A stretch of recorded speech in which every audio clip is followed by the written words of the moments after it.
আমার ঠাকুমা গিরিবালা দেবী। নামের আগে ঈশ্বর দিতে তিনি পছন্দ করতেন না। বলতেন, ঈশ্বর তো আমরা সবাই, কেবল মৃত্যুর পর কেন? আগেও প্রত্যেকের হৃদয়ে যে ঈশ্বর বাসা বাঁধেন, আমার ঠাকুমার ঈশ্বর তাই তার হৃদয়ে বাস করতেন, মন্দিরে নয়। কেউ তাকে কখনো পুজো করতে দেখেনি। আমি তাকে রবি ঠাকুরের সামনে নত হয়ে কাঁদতে দেখেছি বহুবার। জিজ্ঞেস করেছি, এই যে তুমি বলো সারা জীবন শুধু আলো, তবে এমন চোখের জল ফেলো কেন ঠাকুমা? আমার ঠাকুরমা বলতেন, এও যে আরাধনা রে, আনন্দের সাধনা। লুকিয়ে লুকিয়ে বই পড়তেন ছেলেবেলায় ঠাকুমা। তাই নাকি বাল্যবিবাহের ঘরকন্যার পাঠ তাঁর মিটেছিল অল্প সময়েই। মাত্র 16 বছর বয়সে সদ্যজাত একমাত্র পুত্রকে কোলে নিয়ে এসে উঠেছিলেন বাপের বাড়ি। একান্নবর্তী পরিবারের রান্নাঘর আর কলতলা করতে করতেও পুত্রকে শেখাতে চেয়েছেন উদারতা। আকাশ, মেঘ, বৃষ্টি চেনাতেন ছেলেকে। ফুলের গন্ধ, পাকা ফলের ঘ্রাণ বুঝিয়ে দিতেন হাত ধরে ধরে। না, এসব তাঁর পুত্র অবিনাশবাবু অর্থাৎ আমার বাবা আমায় বলেননি। বলেছে ঠাকুমার ডায়েরি, তার নিভৃতের একমাত্র বন্ধুটি, যা কেবল তার থেকে পাওয়া আমার একমাত্র অধিকার। বাপের বাড়িতে এসে ঠাকুমা ভাইয়ের বউদের হাতে তুলে দিয়েছেন তার সংগৃহীত ছোট ছোট বই। প্রচণ্ড অপমানিত হয়েছেন নিজের পিতার কাছে। তার মাও কিছু কম বলতে বাদ রাখেননি। ছিছি গিরি, তুই কি চাস তোর মতো এ বাড়ির বউয়েরাও? ওরে, ওরা যে তোর ভাই। তুই কি জানিস না মেয়েরা পড়াশোনা শিখলে বিধবা হয়? এসব কথা লেখা আছে ঠাকুমার ডায়েরির যে পাতাগুলোই, সে পাতাগুলোকেও আমি কাঁদতে দেখেছি বহুবার। আমার দু চোখ মিশে গেছে তাদের স্রোতে বার বার। ঠাকুমার ছেলে অর্থাৎ আমার বাবা বিয়ে করার পরে আমার মাকে বন্ধ ঘরের ভিতর বলেছিলেন, শোনো, আমার মাকে শ্রদ্ধা করবে ঠিকই, কিন্তু ওনার সব কথা মানবে না, বইপত্তর পড়ে দিগ্গজ হতে চাইবে না, বুঝেছ?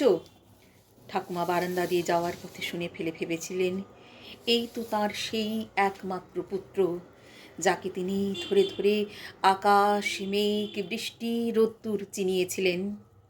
ইংরেজি স্কুলে বিদেশি শিক্ষা চর্চা করিয়েছিলেন ভাইদের শত বিরোধিতা সত্ত্বেও। এই তো সেই, যার জন্মের পরে ভেবেছিলেন আমার গর্ভের পুরুষ এ নিশ্চয়ই আমার মতোই হবে। আমি জন্মাবার পর আমার মা কান্নায় ভেঙে পড়েছিলেন আতুরে। শাঁখ বাজিয়েছিলেন আমার ঠাকুমা। পাড়ার লোককে ডেকে ডেকে বলেছিলেন, আমার লক্ষ্মী এসেছে গো, দেখে যাও। আমার পড়াশোনার বয়স হলে তুলেছেন আঙুল। আমার বাড়ি মেয়ে পড়বে, স্কুলে যাবেই।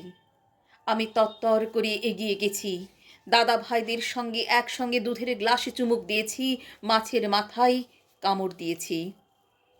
ঠাকুমাকে নতুন বইয়ের গন্ধ শুকিয়ে দিয়েছি, পড়ে শুনিয়েছি জীবনানন্দ। তারপর একদিন ঠাকুমার আঙুল নেমে এলো বালিশের পাশে। ডাক্তারি জবাব দিলেন। মা বাবা কান্নাকাটি শুরু করলেন। ঠাকুমা আমায় ডেকে বললেন, তুই কিন্তু একটুও কাঁদবি না। আমি তো এই পৃথিবী ছেড়ে অন্য এক পৃথিবীতে যাচ্ছি কেবল, তোরাও তো আসবি দুদিন পরে। আমি তো বড়, আমায় আগে গিয়ে সেসব ঘরবাড়ি গুছিয়ে রাখতে হবে না? আমার হাতে ডায়েরিটা তুলে দিয়ে ঠাকুমা শেষ নিঃশ্বাস ফেললেন।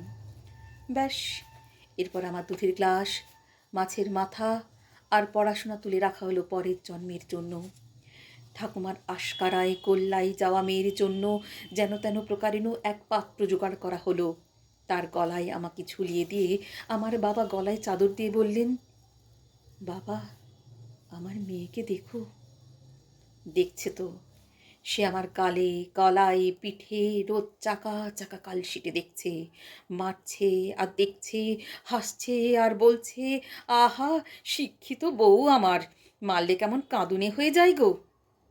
আমার ঠাকুমার চিনিয়ে দেওয়া আকাশ, বৃষ্টি ভেজা মাটির সোঁদা গন্ধ, ফুল ফল পাকা ধান সব কিছুতেই আমি কেবল রক্তের গন্ধ পেতে লাগলাম। আমার লুকানো বই খাতা, রবীন্দ্রনাথের ছবি ওরা সব কেড়ে পুড়িয়ে দিল। আমি ছুটে এলাম মায়ের কাছে। ও মা, ও যে বড্ড মারে। মা পিঠে হাত বুলিয়ে বললেন, মেয়ে মানুষ যে তুই, অনেক সহ্য করতে হয়। পুরুষ মানুষ বশে আনতে একটু সময় লাগে, একসময় দেখবি সব ঠিক হয়ে গেছে। বাবা তেজি কণ্ঠে বললেন, এটা তোমার বাড়ি নয় আর, যে যখন খুশি চলে আসবে। ফিরে যাও। ফিরে এসে আত্মহত্যার পথ খুঁজে চললাম। আলমারির একেবারে গোপন জায়গায় লুকিয়ে রাখা ঠাকুমার ডায়েরিটা বের করলাম। ওকেই বরং জানিয়ে যাব আমার চলে যাওয়াটা। ডায়েরিটা উল্টাতে উল্টাতে শেষ পাতায় এসে চোখ আটকে গেল আমার। ঠাকুমা লিখেছেন, মেয়ে মানুষ, মেয়ে মানুষ। কেন বাপু, মেয়েরা কি পারে না এমন কি কাজ? কেবল মনে জোর আনা দরকার। মরতে তো হবেই একদিন, তার আগে প্রতিদিন কেন মরব? আকাশ দেখতে গিয়ে যদি মৃত্যু হয় তো হোক। না, আমি আত্মহত্যা করিনি। রাতে আমার পিঠে কালশিটে আঁকতে যাওয়া মত্তব স্বামীর হাত থেকে চাবুক ছিনিয়ে নিয়ে ওরই পিঠ ফালা ফালা করে দিয়েছি। তারপর ও যন্ত্রণায় কাতরেছে, আর আমি সারা রাত ওর পিঠে মলম লাগিয়ে দিয়েছি। ও কেঁদেছে, আমিও কেঁদেছি। ঠাকুমার ডায়েরির শব্দেরা আমার কানে কানে বলেছে, কিছু কান্না আনন্দের, জানিস তো। আমারও এক পুত্র হয়েছে, আমার মদ্যপ স্বামীর মৃত্যু হয়েছে। আমি পুত্রকে আকাশ চেনাই, বাতাস চেনাই। ও আধো আধো গলায় আমাকে বলে, আমি তোমায় কোনোদিন মেয়ে মানুষ বলবো না মা, কি বিচ্ছিরি লাগে শুনতে। আমার গলা জড়িয়ে বলে, আমি যখন বড় হব তোমায় অনেক অনেক নতুন বইয়ের গন্ধ এনে দেব। আমার ছেলের চোখে আমার বাবা নয়, ঠাকুমার ছবি দেখতে পাই। আমিও ডায়েরি লিখতে শুরু করেছি আমার ঠাকুমার মতো। ঠাকুমার ঘর গোছানো শেষ হয়ে গেলে একে একে ডাক আসবে আমাদের। কে বলতে পারে, আমার ডায়েরি আমার কোনো উত্তর আয়নার শ্বাস বায়ু হবে না।